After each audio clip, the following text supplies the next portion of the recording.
కాదు కాదు, ఎంత గ్రౌండ్లో నేర్చుకుంటే మాత్రం ఇంత స్పీడ్ పోకూడదా? ఏమి ఓకే.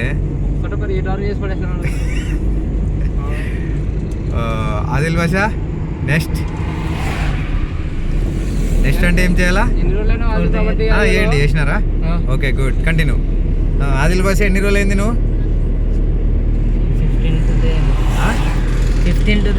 15th డే, 15వ రోజు. 15వ రోజు. ఓకే, అక్కడ చూడు, ముందర ఆరం కొట్టాలి, వెనక్ సైడ్ చూసుకోవాలి, ఆరం కొట్టాలా? Okay continue. నరసింహన పోయి సెల్ కెమెరా పెట్టేది ఇటు ఉంటే చూడు, ఇట తలిగిచ్చేది కార్కి, అది తెద్దామేనా? కొనాలి ఇప్పుడు, సెల్ షాప్ లో పోయి కొందాం. సరే తొందరరా, నువ్వు లేట్ చేయొద్దు. అంతే కదా ఆదిల్ భాష? ఎన్ని రోజులు అయింది? 15 రోజు.